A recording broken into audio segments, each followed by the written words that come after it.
आ गए सब? ये कहाँ है इधर जो बैठे हैं? अभी नहीं आए? बाहर घूम रहे हैं? अच्छा। अभी पहली बार कौन आया 11th में आज? जो पहली क्लास है इसकी। अच्छा। बाकी तो सब आ रहे थे मुझे लगता है। ब्रिज कोर्स में कभी ना कभी एक दो दिन आए हैं जरूर। ठीक है। जल्दी आओ बेटा, टाइम से आना है। 11:20 पे एग्जैक्ट।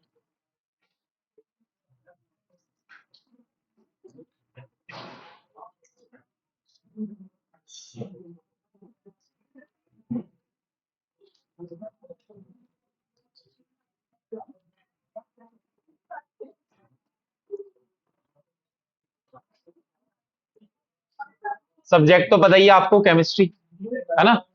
कौन कौन से सब्जेक्ट पढ़ लिए आज आपने? और बायो? कौन सी?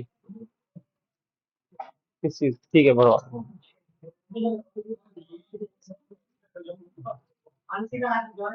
ठीक ठीक ठीक। तो चलो, हमने ब्रिज कोर्स में काफी बच्चे मैं देख रहा हूँ आए थे, तो मैंने पढ़ाया था। चैप्टर 1 पढ़ा था हमने, मोल कॉन्सेप्ट या बेसिक कॉन्सेप्ट ऑफ केमिस्ट्री। ठीक है बेटा, रुक जाओ अभी, बताने दो मुझे कुछ चीजें। तो ये कुछ चीजें हमने पढ़ी थी ब्रिज कोर्स में, कुछ बच्चे आज नए आए हैं। तो मॉड्यूल तो अभी नहीं मिले होंगे आपको, है ना? कुछ ऐसे मॉड्यूल होंगे आपके केमिस्ट्री का। ये हमारा एटॉमिक स्ट्रक्चर का है, स्ट्रक्चर ऑफ एटम। जो चैप्टर में स्टार्ट करेंगे, हम चैप्टर 1 स्टार्ट नहीं करेंगे, हम स्टार्ट करेंगे चैप्टर 2। इसका नाम है स्ट्रक्चर ऑफ एटम, या फिर एटॉमिक स्ट्रक्चर भी उसको बोल देते हैं। ठीक है। चैप्टर 2 स्टार्ट करने का रीजन ये है कि चैप्टर 2 जो है क्लास 9th में है, तो बच्चे जानते हैं काफी हद तक 9th वाली चीजें। बस उसी को थोड़ा सा एडवांस में ले जाना है। 11th में वही चीजें जो 9th वाली हैं, बस उसी को थोड़ा एडवांस में ले जाना है। क्या आपने थॉमसन मॉडल पढ़ा है? Rather Bohr model, Rutherford model नाम सुना है क्या? वही है पूरे चैप्टर में, लेकिन उन्हीं की हमें एडवांस फॉर्म पढ़नी है। तो हम चैप्टर 2 स्टार्ट करेंगे, चैप्टर 1 करेंगे चैप्टर 2 के बाद। पहले चैप्टर 2 स्टार्ट करना है। ठीक है। तो पहले चैप्टर का नाम लिखेंगे स्ट्रक्चर ऑफ एटम।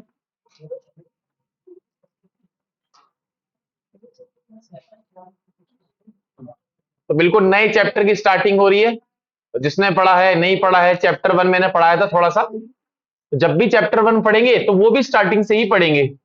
ये चैप्टर 2 है, एनसीईआरटी के अकॉर्डिंग चैप्टर 2 है ये। ठीक है। कुछ चीजें मैं बता देता हूं कि कैसे कैसे हम इसको लेके चलेंगे, क्या क्या हमें पढ़ना है। तो एक तो सबसे पहले आपका नोट्स हो गई, जो क्लास नोट्स होगा हमारे पास, कहाँ से हमें पढ़ना है। नोट्स तो हमारा क्लास में हो गई, जो हम यहीं पे नोट करेंगे, यहीं पे बनाएंगे। फिर दूसरा, और क्या सोर्स है हमारे पास पढ़ने का? एक आपके पास होगा एनसीईआरटी, जो सबसे इंपॉर्टेंट होगा। और दूसरा होगा आपके पास मॉड्यूल, जो आपको दिए जाएंगे। इसके अलावा कुछ नहीं पढ़ना। मतलब अगर आपको थ्योरी पढ़नी है, तो इन दो चीज के अलावा और कुछ नहीं पढ़ेंगे। मान लो किसी ने आपको कोई बुक बता दी कि यहाँ मार्केट चले जाओ, ये वाली बुक खरीद के ले आओ, तो बुक इतनी सारी हैं, वो हमारे लिए हैं पढ़ने के लिए, आपके लिए नहीं है। आप इतनी सारी कहाँ से पढ़ोगे, इतनी सारी? तो वो हम पढ़ेंगे, आप तक वो पहुंचाएंगे, वो आपके नोट्स में। तो तीन चीजें आपके पास हो जाएंगी, नोट्स भी हो जाएंगे, एनसीईआरटी भी हो जाएगी, मॉड्यूल भी हो जाएगा। तो तीन चीज बहुत है। ठीक है। फिर इसके बाद, तो देखो पढ़ने वाली जो चीजें हैं वो यही होंगी। नोट्स हम क्लास में बनाते हुए चलेंगे। बेटा टाइम पे आया करो, तुम 10 मिनट लेट आए हो पहले ही दिन।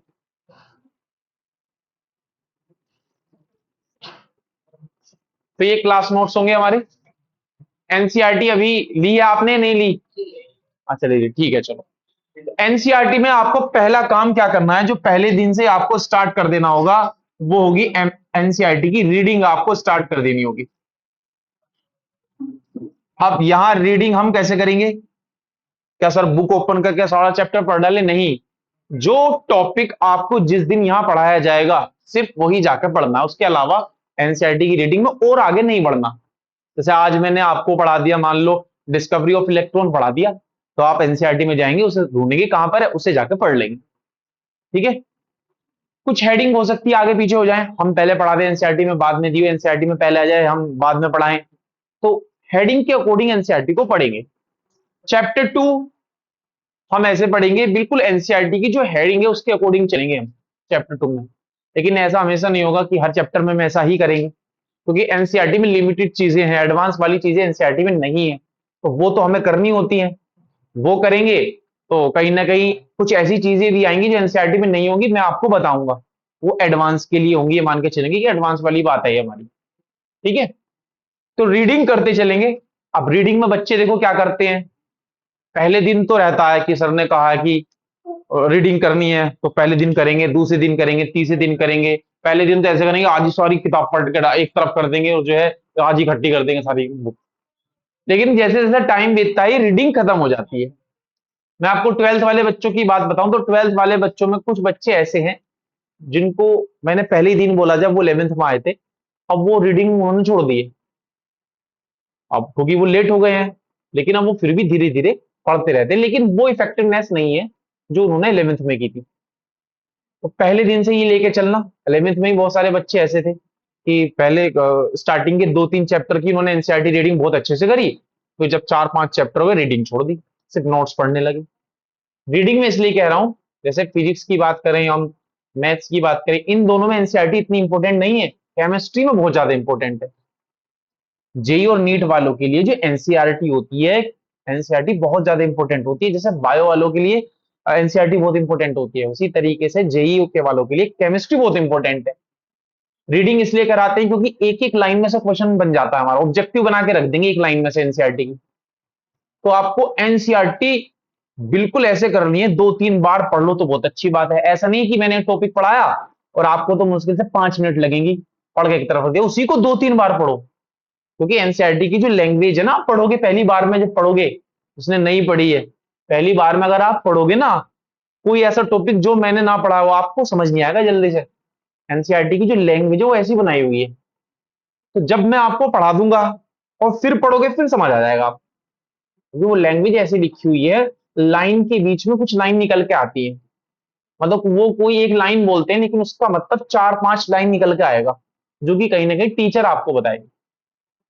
तो एनसीईआरटी को अपने आप में रीड करना इतना आसान नहीं है, अगर आप खुद से करेंगे तो बहुत मुश्किल होगा, गाइडेंस में ही रीड की जाती है वो एनसीईआरटी। जब मैं बताऊं मैंने पहली बार पढ़ी थी, मैंने पढ़ाना स्टार्ट किया तो मुझे ही समझ में नहीं आई थी एनसीईआरटी, क्योंकि मैं पढ़ा हूं यूपी बोर्ड से, मैंने तो एनसीईआरटी नहीं पढ़ी। यूपी बोर्ड में एनसीईआरटी पहले नहीं चलती थी, अब तो एनसीईआरटी चलती है, पहले तो यूपी बोर्ड की बुक अलग थी, एनसीईआरटी अलग थी। हम तो पढ़ते भी हिंदी में थे, इंग्लिश में तो पढ़ते ही नहीं थे। इंग्लिश तो मैंने बाद में सीखी है, बच्चों को पढ़ाया तब मैंने इंग्लिश सीखी, टूटी फूटी जो भी सीखी सीखी। ठीक है, इंग्लिश हमें स्टार्टिंग से नहीं आती, हिंदी मीडियम में पढ़े हैं। तो वहां तो नहीं थी एनसीईआरटी, वहां तो सिंपल अलग बुक आती थी, तो मैंने एनसीईआरटी पढ़ी, मुझे ही समझ में नहीं आई भाई क्या कह रहा है, क्योंकि लाइन के बीच में लाइन, एक लाइन वो बोल देता है उसी का मतलब इतना सारा होता है। मैं तो आज भी एनसीईआरटी पढ़ता हूँ तो बहुत सारी चीजें ऐसी मिलती हैं, मुझे लगता है ये पॉइंट कैसे छूट गया मुझसे, इसका मतलब तो ये होगा। तो रीडिंग वो करनी है। ठीक है, एक दिन में होगा, हो सकता है एक दिन में इतनी सारी चीजें नहीं हो पाती हैं, तो अगर मान लो हाफ पेज ही हुआ आपका, तो हाफ पेज भी 3-4 बार जाकर पढ़ लेना है। जैसे जैसे चैप्टर आगे बढ़ेगा तो फिर तो काफी सारी चीजें आती चली जाएंगी, फिर तो आप उसको जो है बार बार पढ़ेंगे एनसीईआरटी तो उतना ही अच्छा होगा। एनसीईआरटी और नोट्स बार बार पढ़ने हैं। दूसरी चीज, तीसरी बात और रह गई है, एक आपको प्रैक्टिस नोटबुक बनानी है। एक ये तो क्लास नोट्स होंगे हमारे, इससे अलग, क्लास नोट से अलग प्रैक्टिस नोटबुक जो आपकी लगातार चेक होगी। प्रैक्टिस नोटबुक क्या है, प्रैक्टिस नोटबुक में आप ये जो मॉड्यूल है इसकी जो एक्सरसाइज है वो सॉल्व करेंगे, और एनसीईआरटी की जो एक्सरसाइज है वो सॉल्व करेंगे, कुल मिला के जितना भी न्यूमेरिकल पार्ट होगा वो प्रैक्टिस नोटबुक में हम करेंगे। जितना भी न्यूमेरिकल पार्ट होगा, चाहे वो मॉड्यूल का हो चाहे वो एनसीईआरटी का हो। ठीक है, तो 2 नोटबुक बननी है हमारी, एक प्रैक्टिस नोटबुक और एक क्लास नोट। प्रैक्टिस नोटबुक आप स्कूल में नहीं लेके आएंगे, जब मैं बोलूंगा कि कल मैं चेक करूंगा तब आपको उसको लेके आएंगे, उसे घर पे ही रखना है। आप लेके आएंगे सिर्फ क्लास नोट। मैं आपको बता दूंगा कि इस दिन मुझे आपको टाइम दूंगा कि भाई चैप्टर फिनिश हो रहा है या हमने 3 हेडिंग पढ़ ली है, तो आप एनसीईआरटी में क्वेश्चन नंबर 1 से लेके 5 तक कर लेना, और मैं आपसे बोल दूंगा कि मैं इस दिन चेक करूंगा, तो उसी दिन लाना नोटबुक, घर पे करते रहना अपने। जिस दिन पूरा चैप्टर फाइनल हो जाएगा उस दिन मैं आपके साइन कर दूंगा नोटबुक पे, प्रैक्टिस नोटबुक पे साइन कर दूंगा। बीच में अगर मैं मंगाऊंगा तो सिर्फ देखूंगा कि किसने की है किसने नहीं की। जब चैप्टर फिनिश हो जाएगा तब होगा उस पर साइन करूंगा। ठीक है, तो प्रैक्टिस नोटबुक का बहुत बड़ा रोल है। ठीक है, प्रैक्टिस नोटबुक ही ऐसी ही बनाना जैसे क्लास नोट्स बनाओगे। ठीक है, थोड़ा क्लियर क्लियर बनाना, ऐसे नहीं बिल्कुल रफ रजिस्टर ले लिया उसे बना लिया, नहीं है हमारे काम आएगी। प्रैक्टिस नोटबुक का अपना तरीका, खुद अपना तरीका बनाओ। क्या, कुछ क्वेश्चन ऐसे होंगे जो आपसे पहली बार में हो जाएंगे मॉड्यूल के या एनसीईआरटी के, कुछ ऐसे होंगे जो पहली बार में नहीं होंगे। जो पहली बार में नहीं होंगे उन पे जाकर सर्कल बना लो, उन पे जाकर आपने सर्कल बना दिया। जो पहली बार में होगी उन पे राइट बना लिया कि भाई ये तो हो गया पहली बार में। पहली बार में नहीं हो उस पर सर्कल बना लिया। नहीं अटेम्प्ट हो रहा उसे भी छोड़ दो, अगले दिन फिर अटेम्प्ट करो उसे। क्वेश्चन ना हुआ एकदम से टीचर से जाके मत पूछो, उससे क्या होता है हमारा माइंड सोच नहीं पाता। नहीं हुआ एक दो दिन का वेट करो, उसको सोचो, चलते फिरते उठते बैठते सोचो कि क्वेश्चन पूछा था कि हुआ क्यों नहीं मुझसे, वो क्या पूछ रहा था, क्या इसको ऐसे कर सकते हैं, ऐसे कर सकते हैं, ऐसे कर सकते हैं, फिर जाके फिर सॉल्व करो अगले दिन। नहीं हो फिर जाकर टीचर से पूछ लो कि सर ये हमने दो तीन बार अटेम्प्ट किया, एक एक दो दो दिन का गैप करके, ये नहीं हुआ, ये फॉर्म में बता दो। ठीक है, सर्कल बनाने से क्या फायदा होगा, सर्कल बनाने से फायदा होगा जब आपका इस चैप्टर का टेस्ट होगा या फिर फाइनल आप रिवाइज करोगे, तो रिवाइज जब हम करते हैं वही क्वेश्चन ट्राई करेंगे दोबारा जिसमें क्या बना हुआ है, सर्कल बना हुआ। जो पहली बार में हो गए रैंडमली उनमें से एक दो कर सकते हैं, रैंडमली कर लो, कोई अच्छा क्वेश्चन है। पहली बार में होगा तो जैसी बात है 99% 90% वो दूसरी बार में भी हो जाएगा। जो सर्कल बना हुआ है वो रिवीजन में बहुत काम आएगा। तो अगर पहली बार में आपने सर्कल बना दिया मॉड्यूल के क्वेश्चन पर या एनसीईआरटी के क्वेश्चन पर, अब जब आप रिवीजन कर रहे होंगे ये आपकी बहुत हेल्प करेगा, क्योंकि ये वही क्वेश्चन था जो आपको पहली बार में नहीं हुआ था, यानी कि इसमें कहीं ना कहीं आपका कॉन्सेप्ट वीक था। तो जब आप इसको रिवाइज करेंगे ना, तो इसके जैसा कोई क्वेश्चन अगर कहीं आ गया फिर उसमें आप नहीं रुकेंगे, वो हो जाएगा। ठीक है, तो भैया तीन चार बातें हैं, ये ध्यान रखना है। एक तो क्लास नोट कंप्लीट क्लास में ही करेंगे हम। एनसीईआरटी की रीडिंग मैं बार बार फोकस कर रहा हूं, एनसीईआरटी की रीडिंग साथ साथ करते चलना। ठीक है, स्टार्टिंग में तो मैं भी आपसे डेली पूछूंगा, जैसे जैसे टाइम जाएगा हो सकता है मैं डेली ना पूछ पाऊं आपसे। एनसीईआरटी रीडिंग करते रहना, बीच बीच में पूछूंगा। ठीक है, पेंसिल लेके बैठना, एनसीईआरटी पेंसिल से करना अपना रीडिंग। ठीक है, फाइनल जिस दिन चैप्टर कंप्लीट होगा या बीच में कभी मैं मंगा भी लूंगा कि एनसीईआरटी की बुक लेके आना, देखता हूं किसने एनसीईआरटी रीड करी है कि नहीं करी है। तो पेंसिल से अंडरलाइन करना, इंपॉर्टेंट टर्म को बॉक्स में बंद करना, ये सारी चीजें करना साथ साथ। ये मान के चलो एनसीईआरटी की एक एक लाइन, एक भी लाइन ना बच जाए। मैंने आपको टॉपिक पढ़ाया, आपने एनसीईआरटी जाकर पढ़ी, और मैं अभी बता रहा हूँ एनसीईआरटी की लैंग्वेज ऐसी आपको समझ नहीं आएगी पहली बार में, तो हो सकता है 10 लाइन पढ़ने में एक लाइन ऐसी निकल जाए कि बार बार पढ़ने पर समझ ही नहीं आ रहा उसका मतलब। तो अगले दिन नोटबुक लेके आएंगे, उसे अंडरलाइन करके आएंगे एक लाइन को कि सर मैंने ये लाइन पढ़ी, तीन चार बार पढ़ ली, इस लाइन का मतलब समझ में नहीं आ रहा। हमने टॉपिक भी पढ़ लिया है,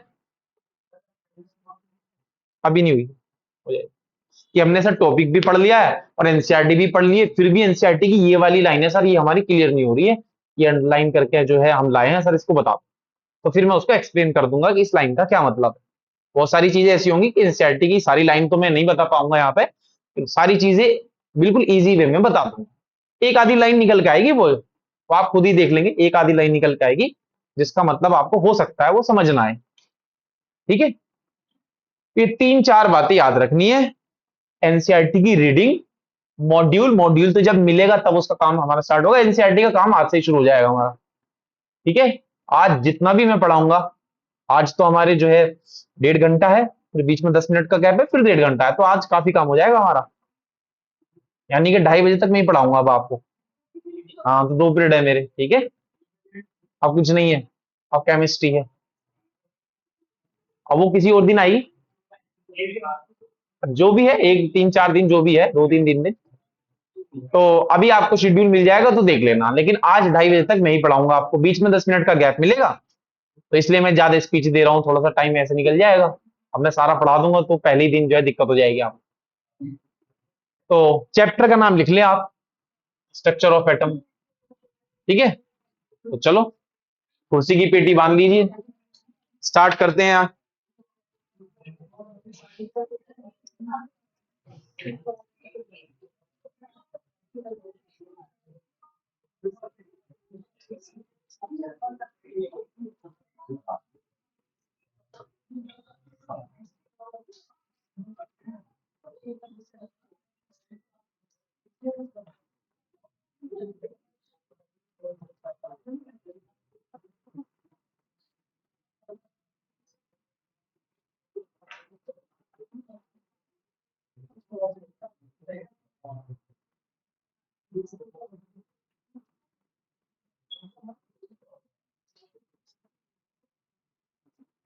हेडिंग लिखे इंट्रोडक्शन।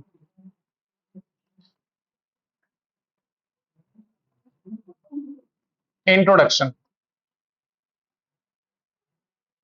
जब मैं पढ़ाऊंगा तब कोई नोट नहीं करेगा, मैं नोट करने का प्रॉपर टाइम दूंगा आपको, ठीक है। तो देखो इंट्रोडक्शन में क्या है, इंट्रोडक्शन में दो बातें बताऊंगा जो मैं ब्रिज कोर्स में आए होंगे उनको बता चुका हूं, वही दो बातें यहां पे होंगी कि एटम के बारे में सबसे पहले किसने बताया था, दुनिया में कौन था जिसने बताया था कि एटम नाम की चीज होती है। अच्छा, चैप्टर का नाम है स्ट्रक्चर ऑफ एटम, क्या लगता है इस चैप्टर में क्या पढ़ेंगे आप? एटम की इंटरनल जो स्ट्रक्चर उसके बारे में हमें पढ़ना है कि इंटरनली एटम की स्ट्रक्चर कैसी होती है ना। तो पहले एटम के बारे में भी तो किसने बताया होगा, पहले किसी ने एटम के बारे में बताया होगा, तब जाके हम एटम की इंटरनल स्ट्रक्चर के बारे में बात करेंगे, है ना। तो पहले ये देखते हैं कि एटम के बारे में सबसे पहले किसने बताया था। तो मैंने बताया था इंडिया के एक आचार्य थे, क्या नाम था उनका, भूल गए? आचार्य कणाद। आचार्य कणाद, या दूसरा नाम क्या था इनका, आचार्य कश्यप। ये पहले ऐसे थे दुनिया के अंदर जिन्होंने ये बताया कि दुनिया का कोई भी मैटर, मैटर तो जानते होंगे, कोई भी मैटर है, दुनिया का कोई भी मैटर है वो बहुत स्मॉलेस्ट पार्टिकल से मिलकर बना हुआ है, स्मॉलेस्ट पार्टिकल से मिलकर बना हुआ है। उस पार्टिकल का नाम उन्होंने क्या रखा, हिंदी में रखा था ना पहले तो, परमाणु, जिसको इंग्लिश में क्या बोलते हैं, एटम बोलते हैं, ठीक है। परमाणु इसलिए रखा क्योंकि परमाणु जो होता है हिंदी में इसका मतलब होता है इनडिविजिबल, जिसको डिवाइड ना किया जा सके। एटम का भी मतलब वही है, एटम निकला है एटोमियो से, एक ग्रीक वर्ड है। एटोमियो का मतलब होता है नॉट डिविजिबल या इनडिविजिबल, ठीक है। तो सबसे पहले किसने बताया था, आचार्य कणाद या आचार्य कश्यप। इन्होंने कहा कि दुनिया का कोई भी मैटर है बहुत स्मॉलेस्ट पार्टिकल से मिलकर बना हुआ है, जिसका नाम उन्होंने परमाणु रखा। परमाणु नाम इसलिए रखा क्योंकि इसको फर्दर कट नहीं किया जा सकता, ये इससे छोटा पार्टिकल एग्जिस्ट नहीं करता है। इंग्लिश में एटम है, एटम एटोमियो से निकला है जिसका मतलब है नॉट डिविजिबल। इन्होंने एक बात और बोली थी, अगर किसी के याद हो, कि दुनिया के जितने भी कंपाउंड हैं, जितने भी आप कंपाउंड सोच सकते हैं, उसमें जो एटम है वो कैसे कंबाइन होते हैं, फिक्स्ड रेशियो में कंबाइन होते हैं, फिक्स्ड रेशियो में कंबाइन होंगे जो एटम होंगे। जैसे कि एग्जांपल H2O बताओ, H2 में हाइड्रोजन के कितने एटम है और ऑक्सीजन के कितने हैं, कोई भी कंपाउंड सोच लें आप। अच्छा, कंपाउंड और एलिमेंट में डिफरेंस जानते हैं, क्लास 9th में है कि कंपाउंड किसको बोलते हैं, एलिमेंट किसको बोलते हैं। बताओ O2 क्या है, O2 कंपाउंड है कि एलिमेंट है, एलिमेंट। एक सिंपल डेफिनेशन है, अगर एक ही टाइप के एटम है तो एलिमेंट होगा, और अगर एक से ज्यादा टाइप के एटम है तो कंपाउंड। तो आचार्य कणाद ने यह बात बोली थी। आचार्य कणाद के कुछ टाइम बाद, कितने साल बाद मैंने बताया होगा जो ब्रिज कोर्स में आए होंगे, आफ्टर कितने हजार साल बाद, 2500 साल बाद, एक साइंटिस्ट आते हैं डाल्टन।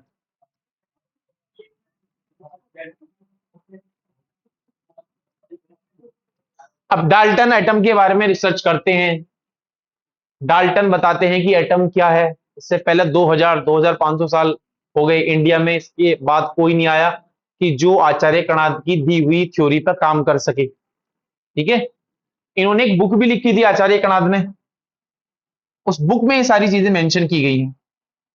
विशेषिका सूत्र,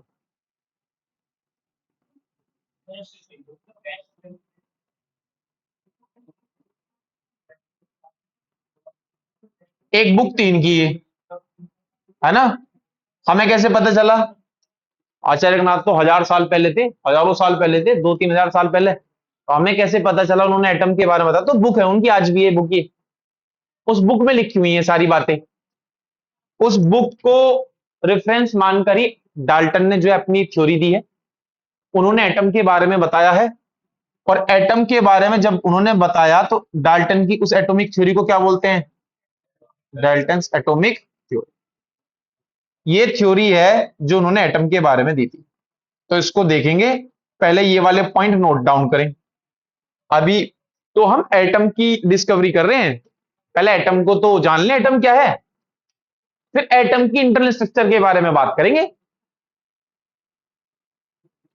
भाई पहले दोस्त तो बन जाए, फिर बाद में तो पता चलेगा कैसा दोस्त है, अच्छा है बुरा है क्या है।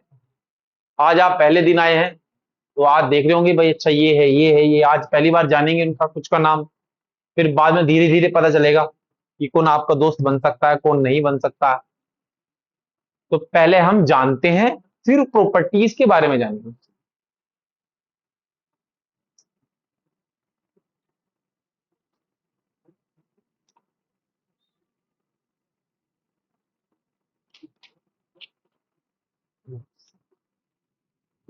आगे पास ऑन करते चलेगा।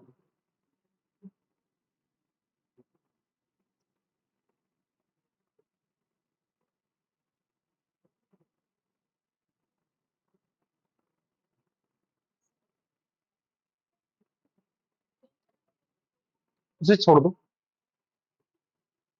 अपना नाम लिखो।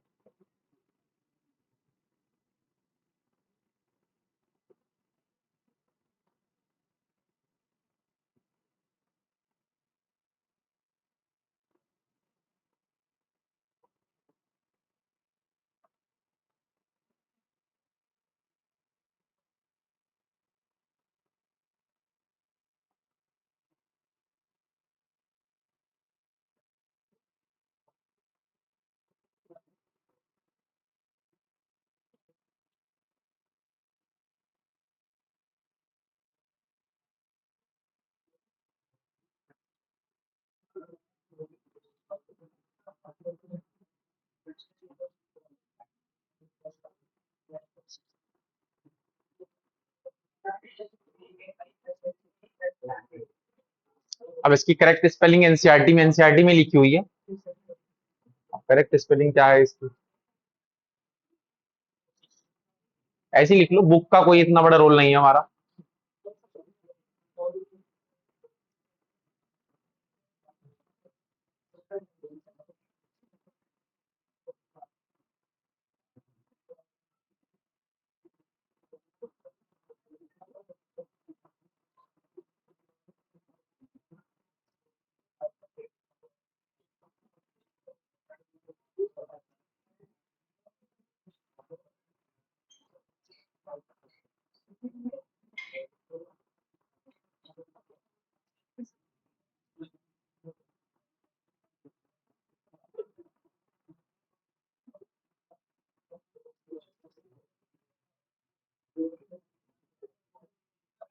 ये हो गया नोट डाउन।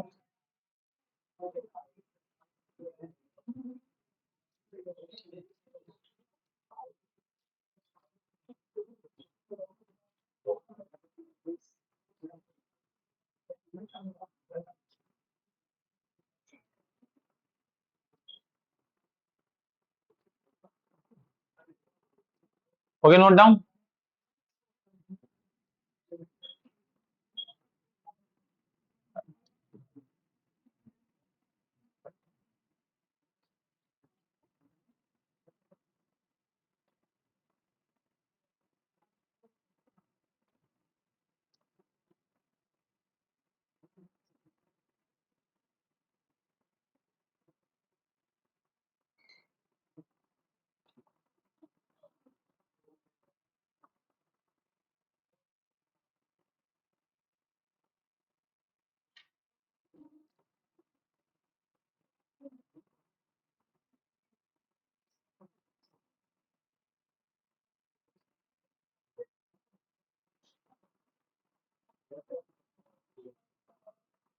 इसमें नीट वाले कितने हैं, जो बायो वाले हैं?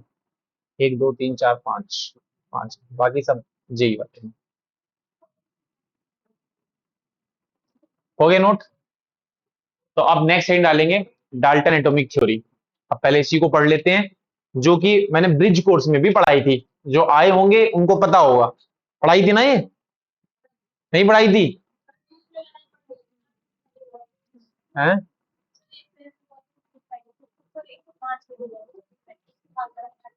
अच्छा, पढ़ाया था वैसे। कोई बात नहीं, दोबारा इसको कर लेंगे। ये यही दो हेडिंग है जो रिपीट करनी है, अब फिर तो नई चीजें स्टार्ट हो जाएगी। हेडिंग लिखें, डाल्टन एटॉमिक थ्योरी।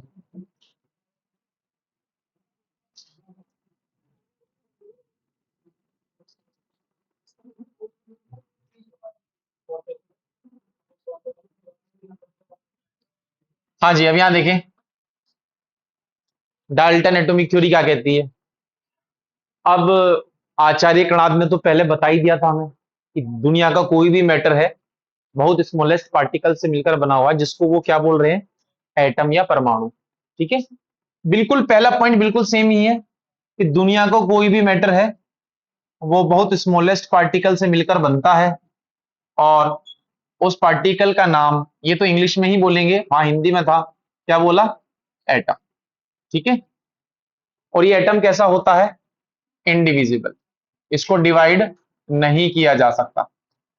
ठीक है, मतलब इससे छोटा पार्टिकल कोई एग्जिस्ट नहीं करता है। दूसरा पॉइंट वही है जो आचार्य कणाद का था, कि कोई भी कंपाउंड जब भी फॉर्म होगा, कोई भी कंपाउंड का फॉर्मेशन अगर होगा, तो उसमें जो एटम होंगे वो कैसे कंबाइन होंगे, एटम अगर कंबाइन होंगे तो फिक्स्ड रेशियो में कंबाइन होंगे।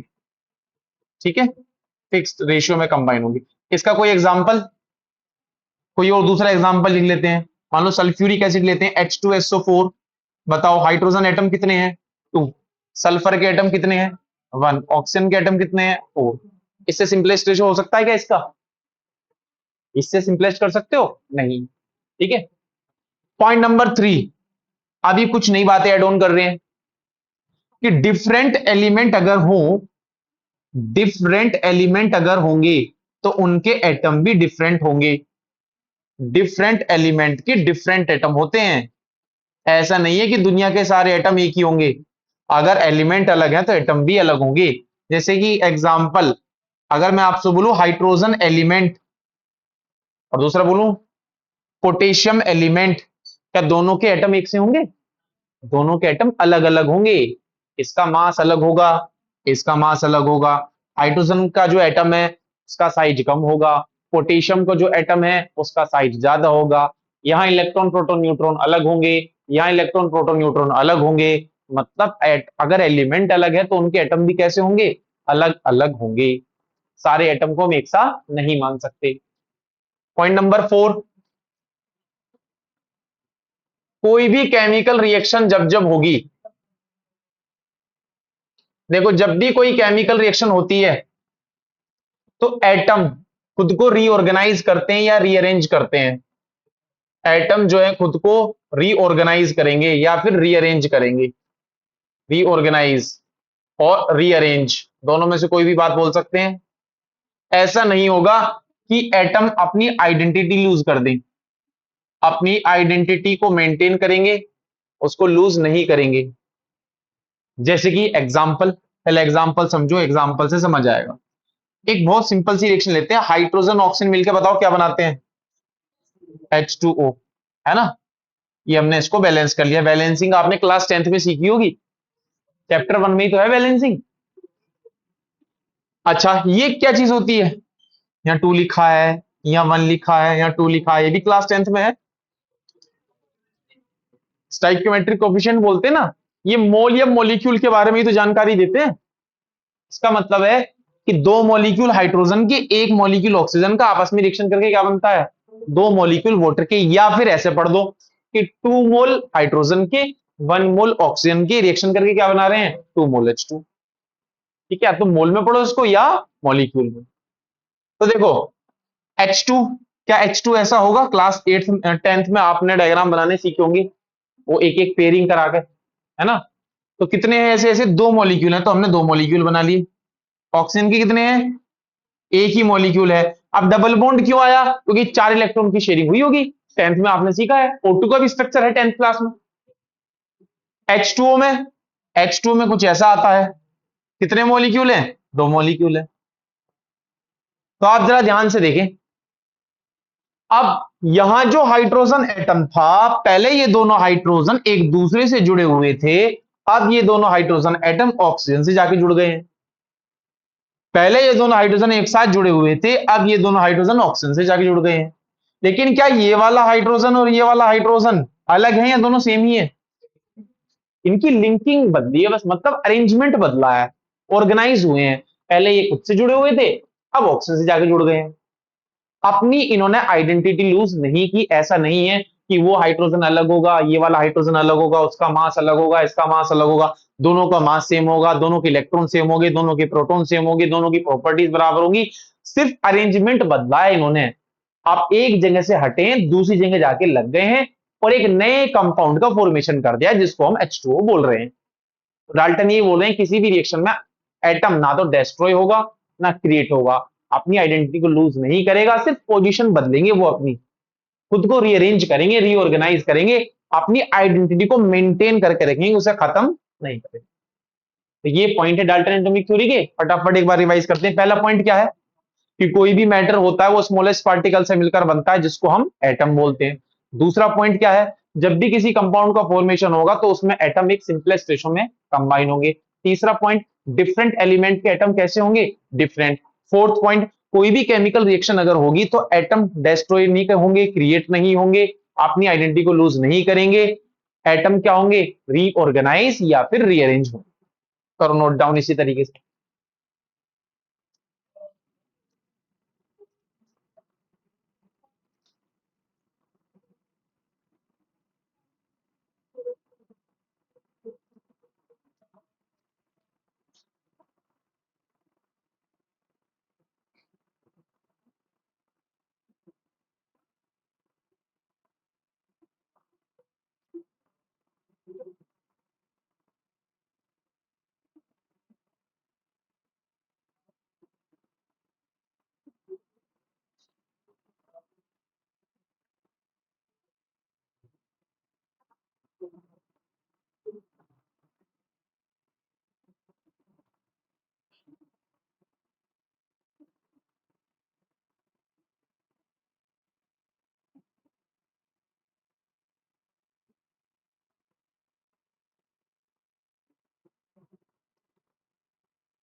हो गए, पॉइंट नंबर 4 नोट करो।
हो गया नोट?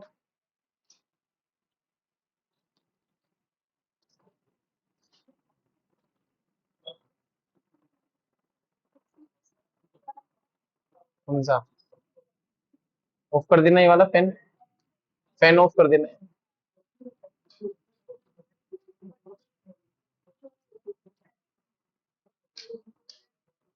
ये नोट हो गया? कोई नोट कर रहा है इसको?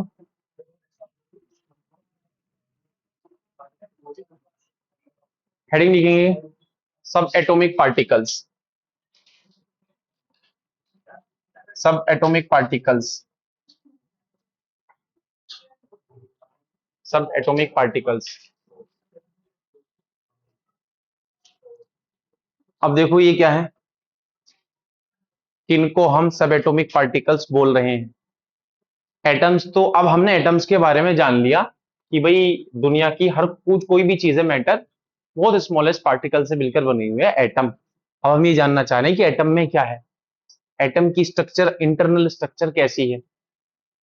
तो जब हमने एटम की इंटरनल स्ट्रक्चर को देखा तो वहां हमें देखने को मिला कि एटम के अंदर कितने टाइप के पार्टिकल देखने को मिलते हैं। तीन टाइप के पार्टिकल मेनली देखने को मिलते हैं। इसमें पहला क्या था हमारा, इलेक्ट्रॉन, जिसको हम अब ई माइनस लिखेंगे। जब भी हम ई माइनस लिखेंगे तब इसका मतलब होगा इलेक्ट्रॉन। माइनस का मतलब यह है कि इलेक्ट्रॉन पे चार्ज कैसा होता है, नेगेटिव। ठीक है। फिर एक हमारा है दूसरा प्रोटॉन। ठीक है। और तीसरा कौन सा हमारा, न्यूट्रॉन, है ना। इसके बारे में तो जानते ही हैं सब, नाम तो सुना ही होगा सबने लगभग लगभग, न्यूट्रॉन। ठीक है, न्यूट्रॉन। तो इलेक्ट्रॉन, प्रोटॉन, न्यूट्रॉन, इन पार्टिकल को ही क्या बोला जाता है, सब एटॉमिक पार्टिकल। सब एटॉमिक पार्टिकल इन तीन पार्टिकल को ही बोलते हैं।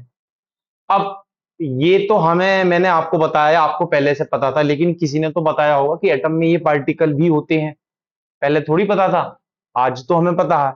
2 मिनट लगी बताने में कि एटम के अंदर इलेक्ट्रॉन भी होते हैं, प्रोटॉन भी होते हैं और न्यूट्रॉन भी होते हैं। पता नहीं साइंटिस्ट ने कितने एक्सपेरिमेंट किए होंगे, हजारों एक्सपेरिमेंट किए होंगे, तब जाके इलेक्ट्रॉन का पता लगाया होगा, प्रोटॉन का पता लगाया होगा, न्यूट्रॉन का पता लगाया होगा, तब जाके ये बात पता चली होगी। क्या अब बताओ, क्या दुनिया का सबसे स्मॉलेस्ट पार्टिकल एटम है?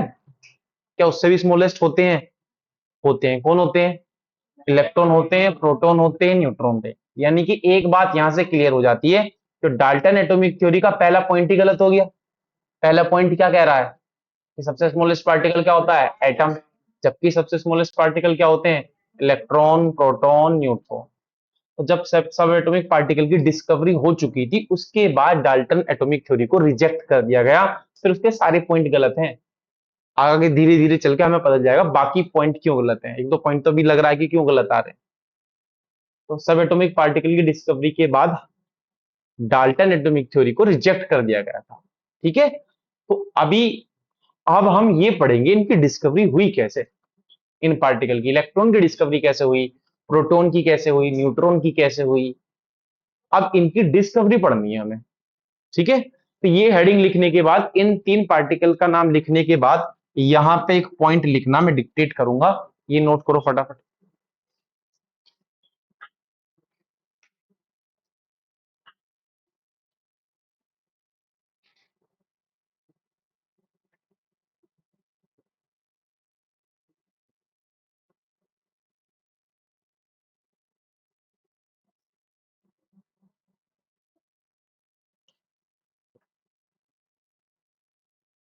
तो पॉइंट लिखेंगे, after discoveries of, after discoveries of sub atomic particles, after discoveries of sub atomic particles, bracket में लिख सकते हैं proto electron, proton, neutron, bracket में electron proton neutron. Dalton atomic theory was rejected. Dalton atomic theory was rejected, उसको reject कर दिया गया।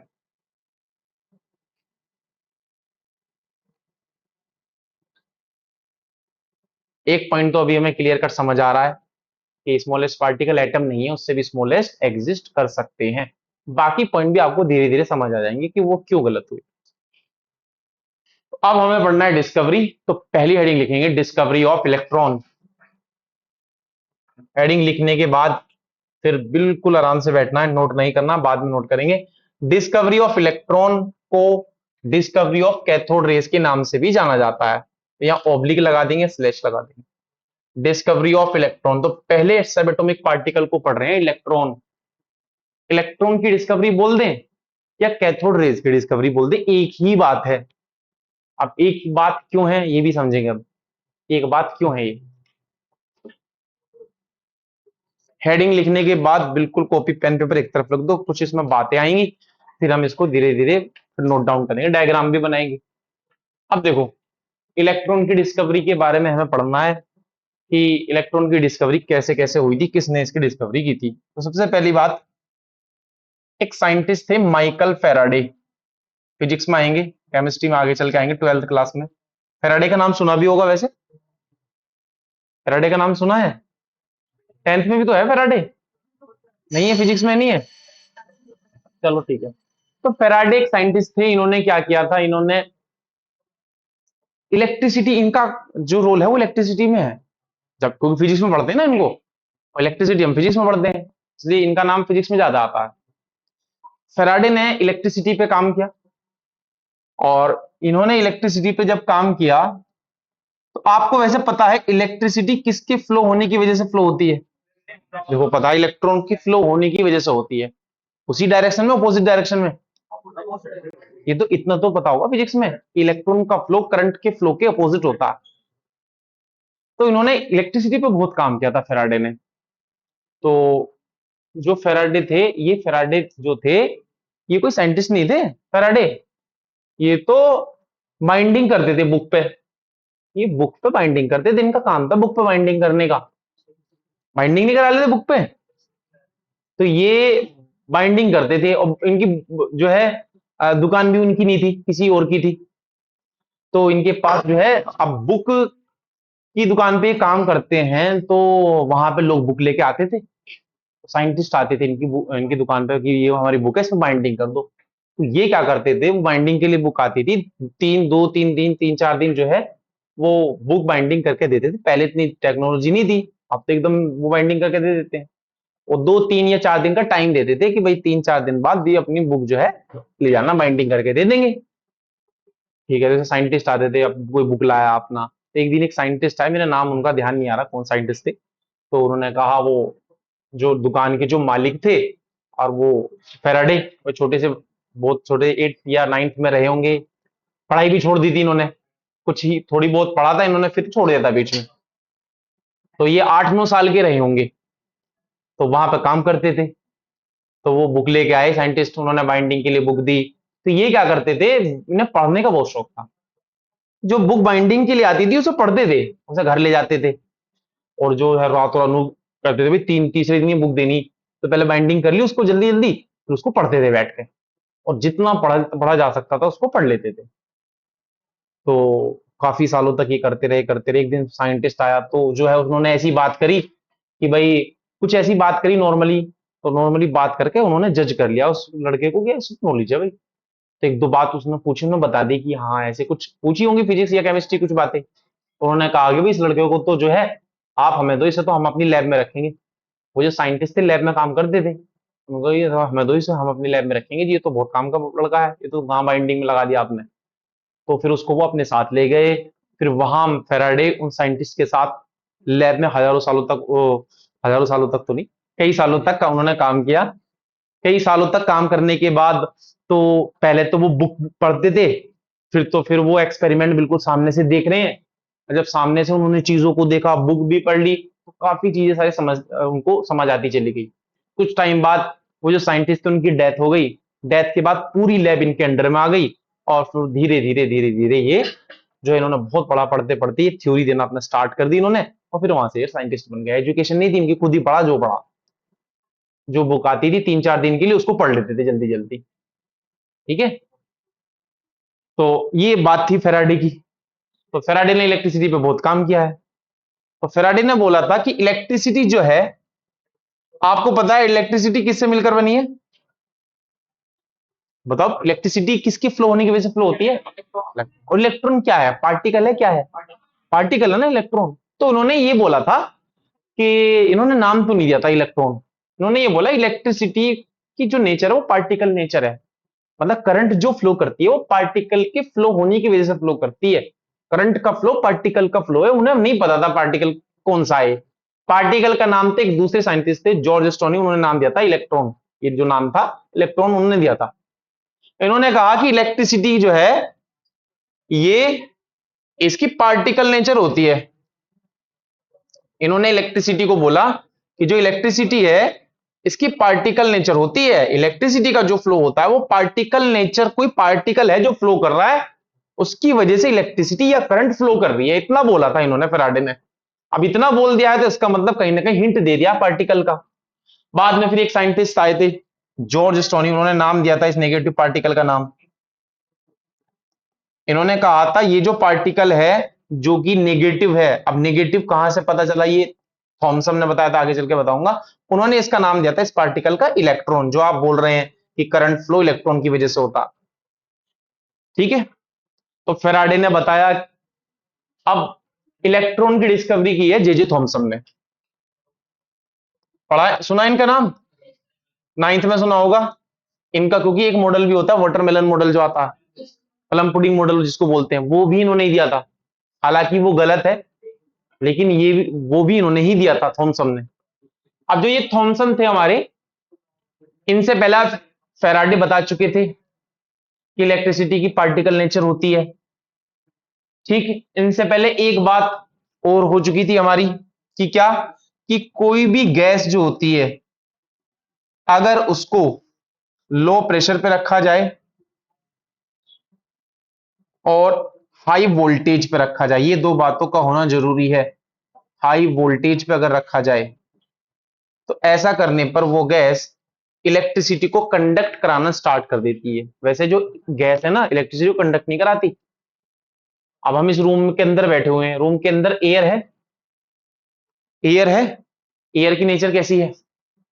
Solid है, लिक्विड है, गैस है?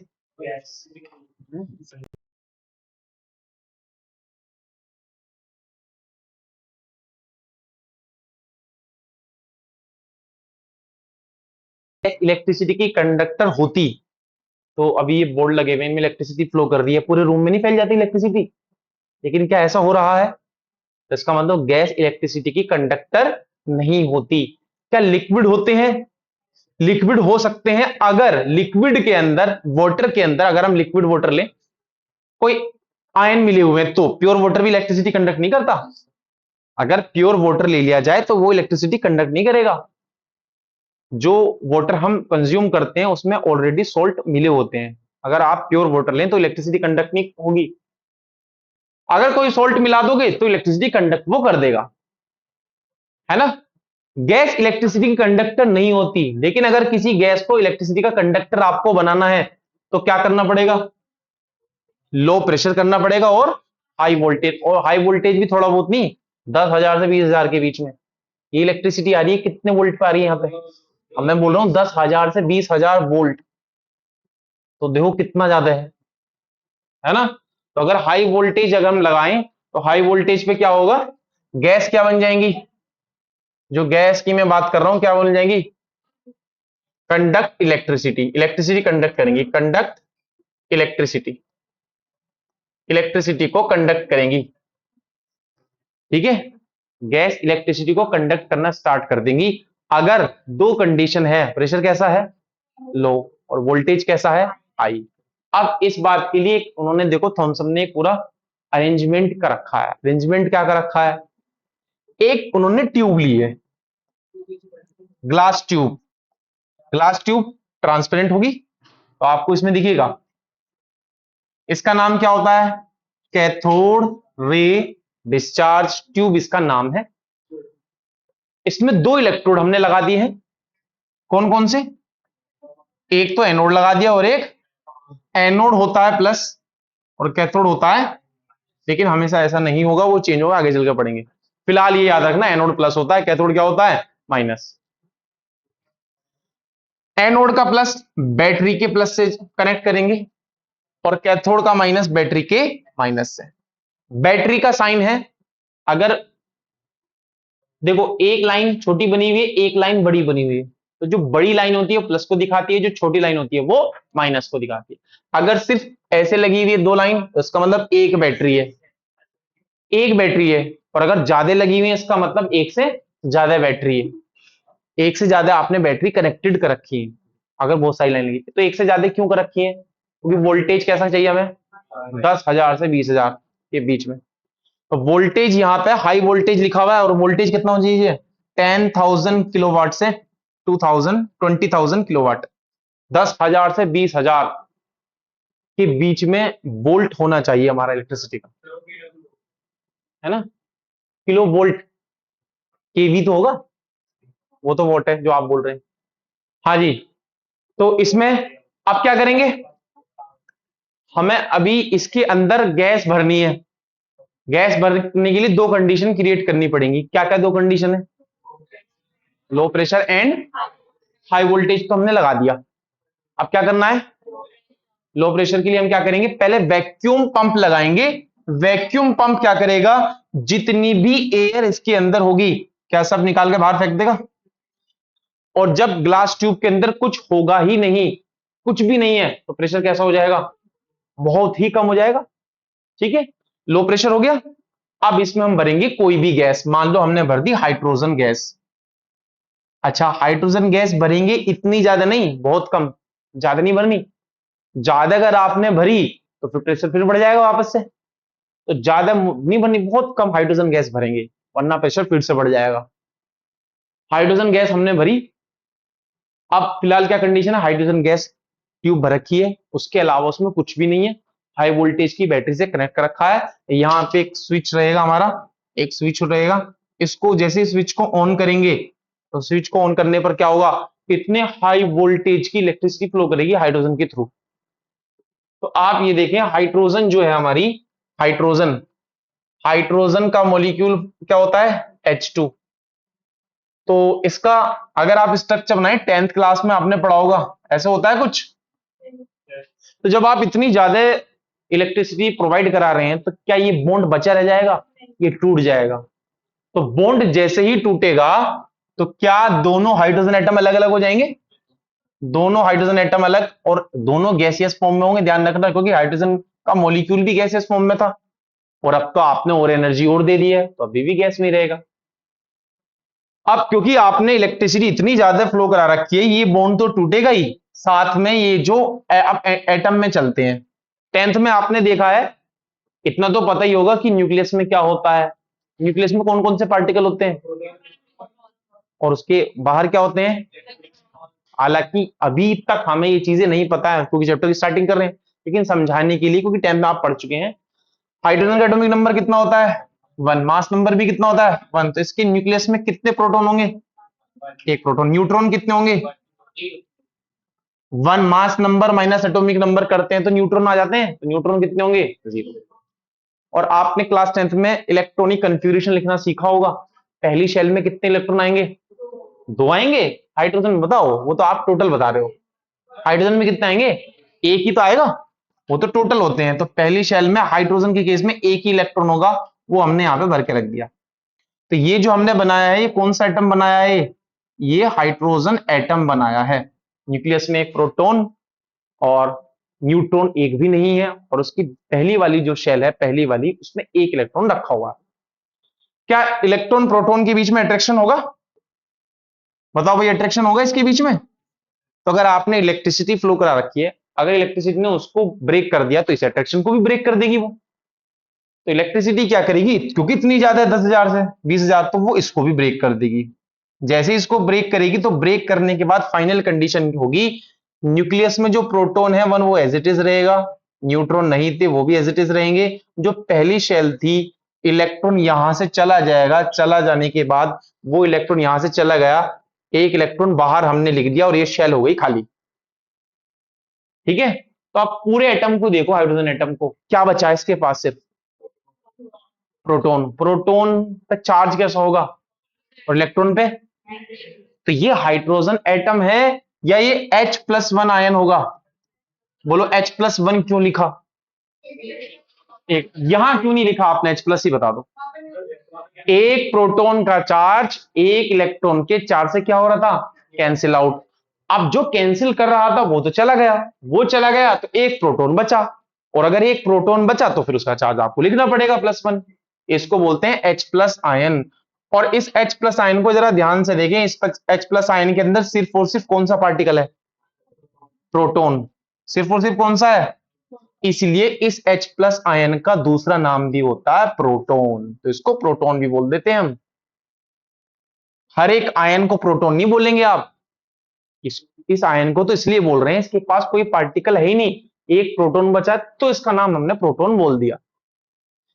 एक इलेक्ट्रॉन निकल गया हमारा। अच्छा, जो कहानी मैंने इस एटम में बताई वही कहानी इसमें भी होगी, वही इसमें होगी।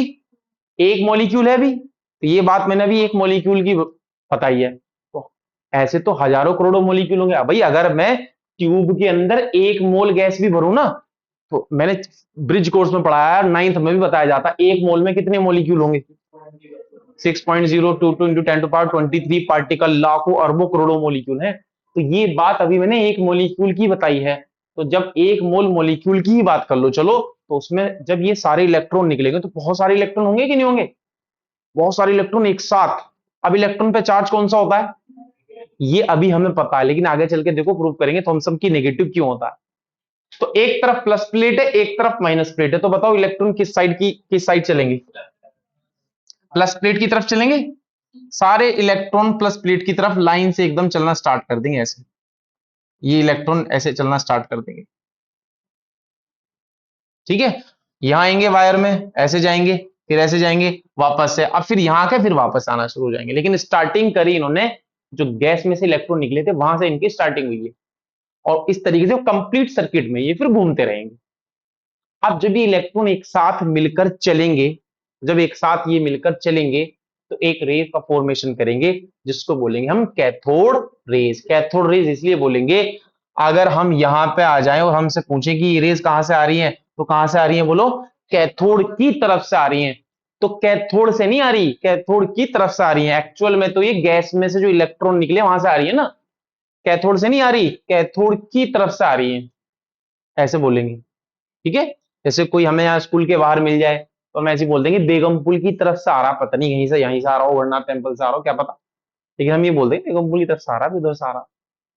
तो इसलिए इनका नाम क्या पड़ा है? Cathode rays. तो इनको बोलते हैं कैथोड रेज। अब यही कैथोड रेज किस पार्टिकल से मिलकर बनी हुई है? इलेक्ट्रॉन से मिलकर बनी हुई। इलेक्ट्रॉन पे चार्ज कैसा होता है? नेगेटिव। अब ये बात भी थॉमसन प्रूव करेंगे। ठीक है, तो पहले इतनी बातें नोट करेंगे, अब इसमें बहुत सारी चीजें बतानी बाकी है। ठीक है, पहले नोट करो, इसको मैं फिर रिवाइज कराऊंगा, फिर आगे की बात इसमें ऐड होगी है। हाँ, डायग्राम बनेगा भाई, हेडिंग लिखनी है, प्रॉपर डायग्राम बनेगा, जो चीजें मैंने ऐड ऑन की है रेड कलर से वो भी ऐड होंगी।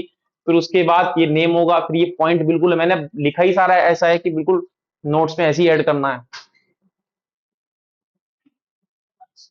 डायग्राम एनसीईआरटी में भी बना हुआ है, आप एनसीईआरटी की रीडिंग करेंगे आपको डायग्राम पहले मिल जाएगा।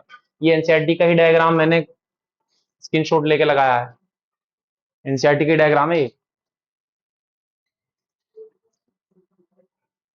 अब इसकी मैं पॉइंट भी सारी बातें मैं डिक्टेट भी करूंगा, जितनी बातें मैं बोल रहा हूँ ना ये डिक्टेट करूंगा अभी सारी बातें, जब प्रॉपर्टीज लिखाऊंगा ना तो वहां देखेंगे। पहले इतना लिखो।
हो गया नोट ये?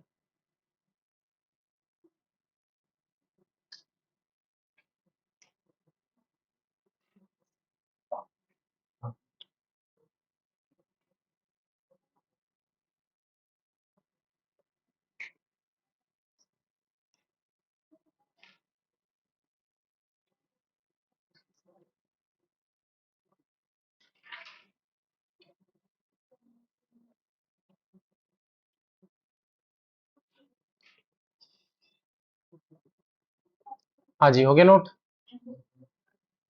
नेक्स्ट स्लाइड नोट करो, ये वाली।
तो जब भी प्रोटॉन की बात होगी तो तुरंत सोचेंगे कि H प्लस आयन की बात चल रही है, तो प्रोटॉन को H प्लस बोलते हैं।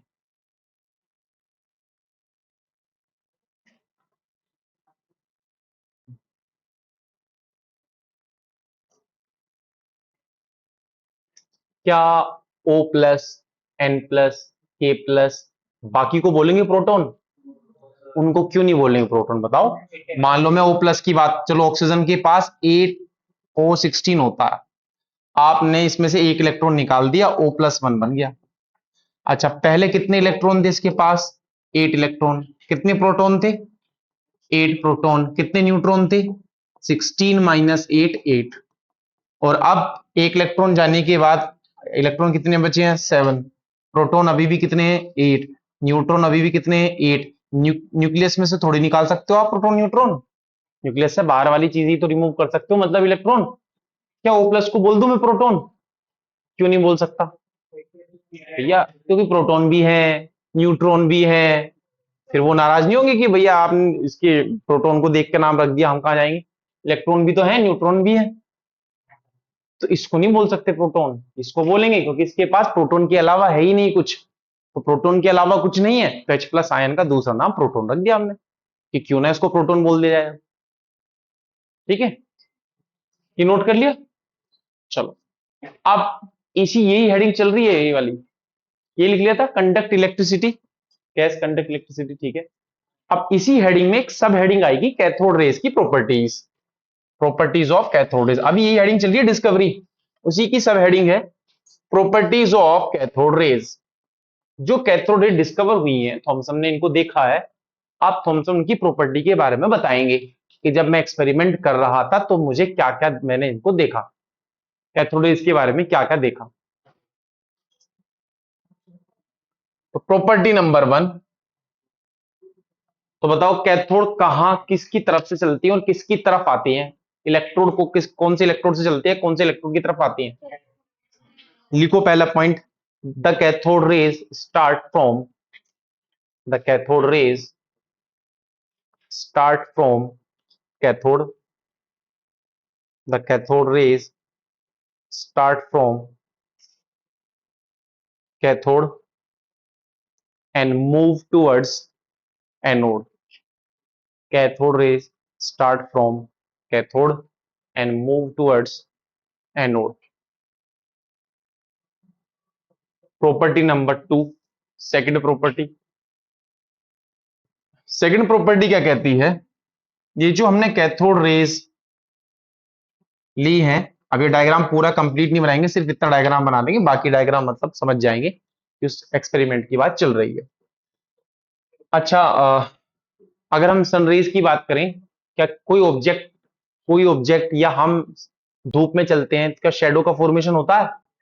अच्छा, शेडो का फॉर्म होना क्या प्रूव करता है कि सनरेज स्ट्रेट ट्रेवल करती हैं या कर्व फॉर्म में ट्रेवल करती हैं? भाई अगर किसी चीज की शेडो बन रही है, परछाई बन गई, शेडो बन गई, तो ये क्या बता रहा है? इसका मतलब सनरेज कहीं ना कहीं बिल्कुल स्ट्रेट ट्रेवल कर रही होंगी, है ना? तो किसी चीज का किसी भी ऑब्जेक्ट की शेडो बनना ये प्रूव करता है। तो हमने एक काम किया, जो कैथोड रेज थी ना, इनके पाथ में, इनके रास्ते में एक ऑब्जेक्ट रख दिया और हमने चेक किया कि शेडो का फॉर्मेशन होगा कि नहीं होगा। तो हमने देखा जैसे ही हमने कोई ऑब्जेक्ट इनके पाथ में रखा तो शेडो का फॉर्मेशन होना स्टार्ट हो गया, क्योंकि ये बिल्कुल स्ट्रेट ट्रेवल करती हैं। तो यहां देखा बैक साइड में यहाँ शेडो बनी, यहाँ पे जाके इसकी शेडो बन रही थी, है ना? ये ऑब्जेक्ट है और ये इसकी शेडो, इसकी परछाई बन गई, ये ऑब्जेक्ट था हमारा। तो किसी ऑब्जेक्ट का शेडो का बनना क्या प्रूव करता है कैथोड रेस कैसे ट्रेवल करती हैं? स्ट्रेट लाइन में, है ना? तो पहले पॉइंट लिखेंगे, फिर डायग्राम बनाएंगे। पॉइंट लिखो, cathode rays travel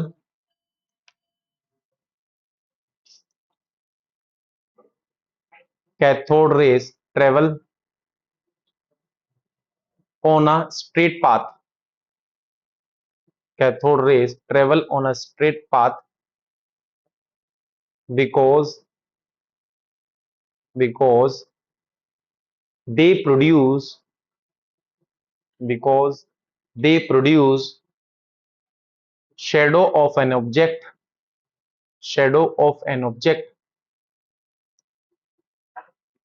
placed in its path placed in its path। इस पॉइंट के बाद ये डायग्राम बनाओ जो बनाया मैंने।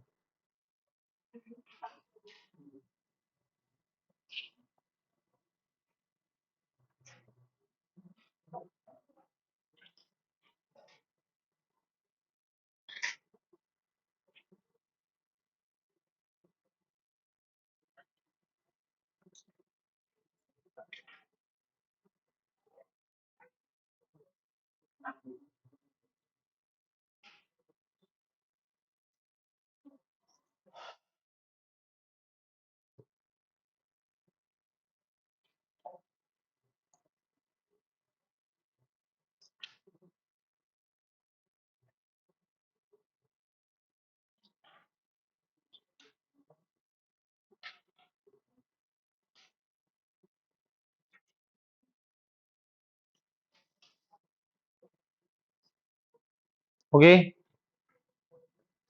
थर्ड पॉइंट, मतलब थर्ड प्रॉपर्टी, प्रॉपर्टी नंबर 3।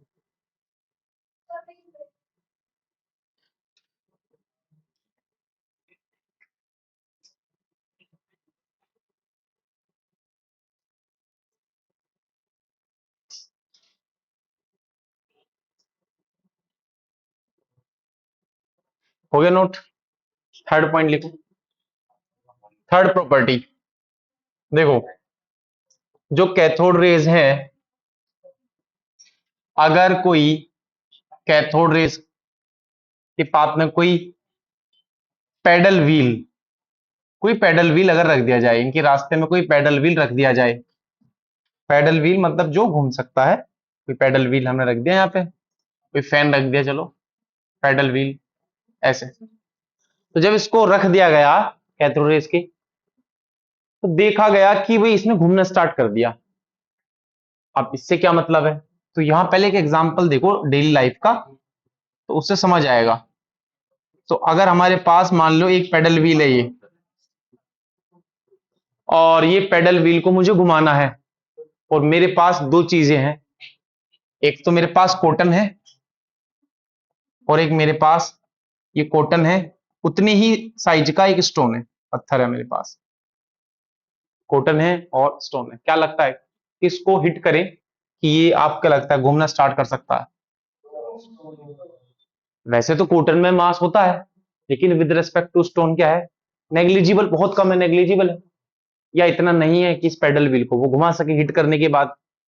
यहां से एक चीज हमें पता चल रही है, इस पेडल व्हील को वही घुमा सकता है जिसके पास क्या हो, मास। क्योंकि जिसके पास मास होगा, जब वो मूव करेगा तो मूव करने पर क्या जाएगा?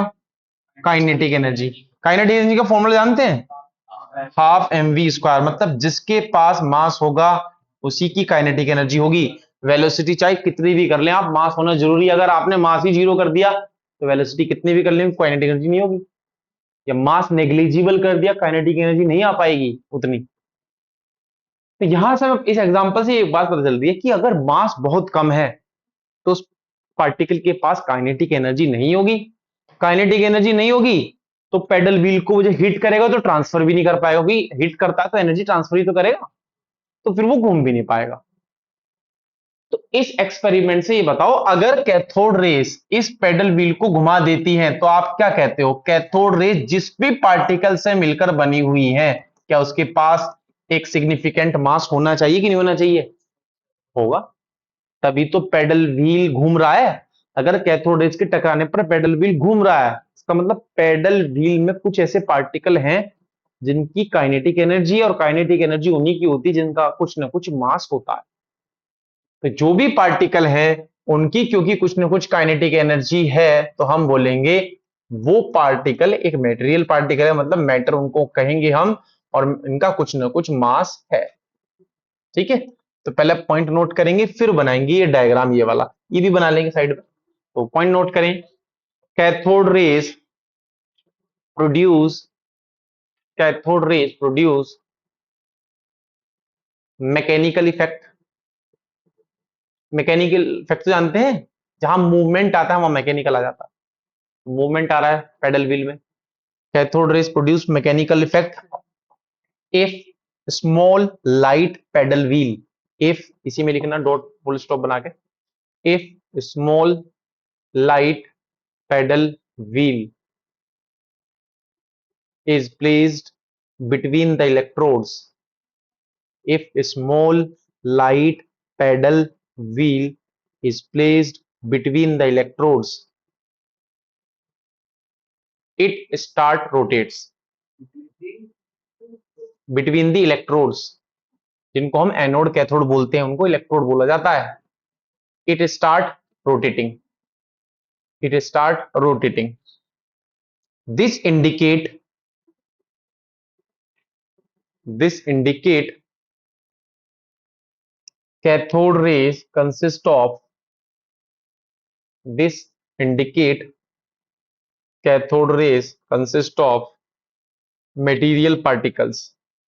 Cathode rays consist of material particles. अब बनाओ ये डायग्राम, पेडल व्हील वाला, नीचे वाला भी बना लेना, उससे समझ आ रहा है कि हाँ कैसे प्रूव किया हमने कि कैथोड रेस के पास मटेरियल पार्टिकल है या जिसके पास मास है।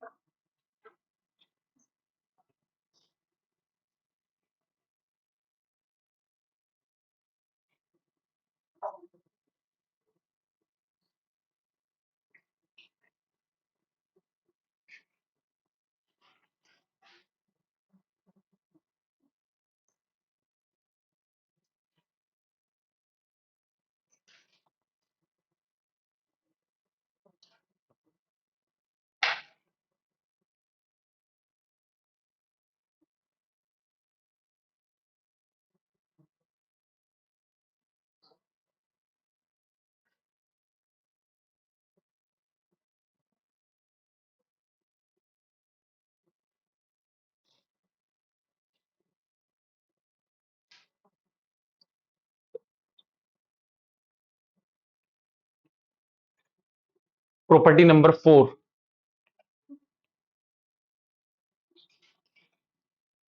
स्टार्टिंग में चैप्टर थ्योरेटिकल चलेगा ये, फिर बाद में इसमें न्यूमेरिकल आना स्टार्ट हो जाएंगे, अभी थ्योरेटिकल चलेगा।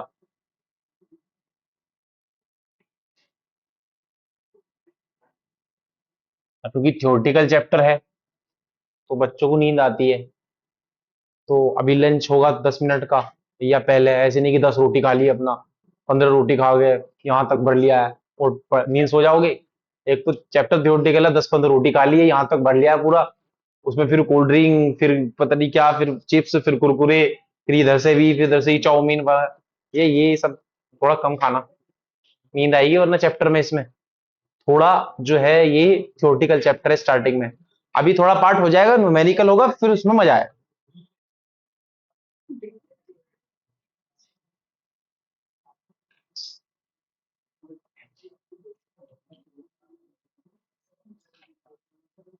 हो गई। प्रॉपर्टी नंबर 4, प्रॉपर्टी नंबर 4, ये जो आपने डायग्राम बनाया था, प्रॉपर्टी नंबर 4 ये कहती है जो कैथोड रेज होती है ना, ये विजिबल नहीं होती। कैथोड रेज विजिबल नहीं है, तो हमें कैसे पता चलेगा? भाई पता तो चलना चाहिए ना, ये तो मैंने बना दिया आपके सामने। जब हम रियल में एक्सपेरिमेंट कर रहे हो तो कैसे पता करोगे कि कैथोड रेज जो है मिल गई हमें? तो कुछ ना कुछ हमें ऐसा चाहिए, हम कलर देख सकते हैं, इनविजिबल चीज तो हम देख ही नहीं पाएंगे।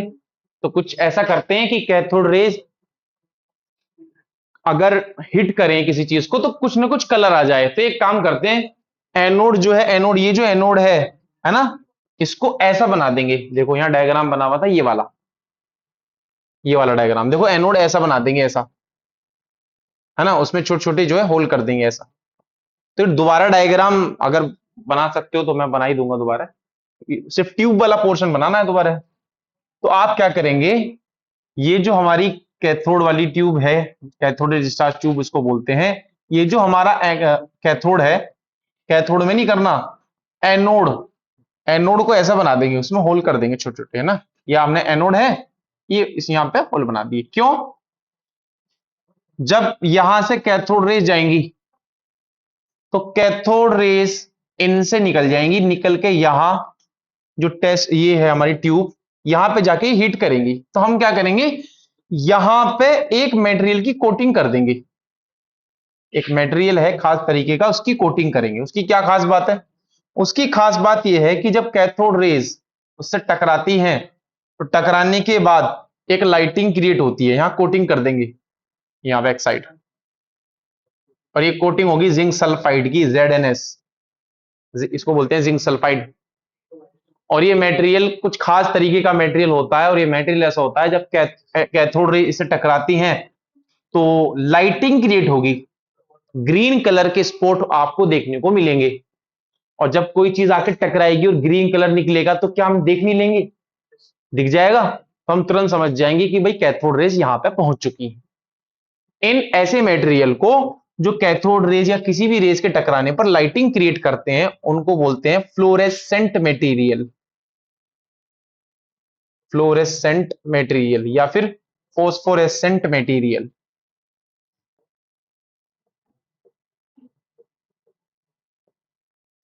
ठीक है, फ्लोरेसेंट मटेरियल या फोस्फोरेसेंट मटेरियल। पहले पॉइंट लिखो, फिर डायग्राम बनाना, ये डायग्राम बनेगा हमारा। पॉइंट नोट डाउन करो। Cathode rays themselves are, cathode rays themselves are not visible, not visible, but their behavior, but their behavior can be detected, but their behavior can be detected with the help of,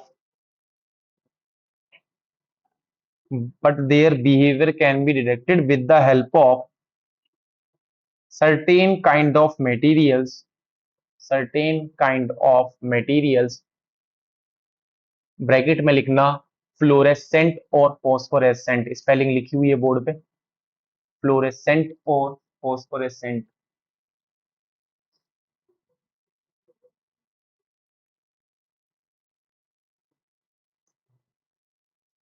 bracket close. Which glow, जो glow करेंगे, which glow when hit by them, जब cathode rays उनको hit करेगी, which glow when hit by them. अभी diagram बनाओ, when hit by them.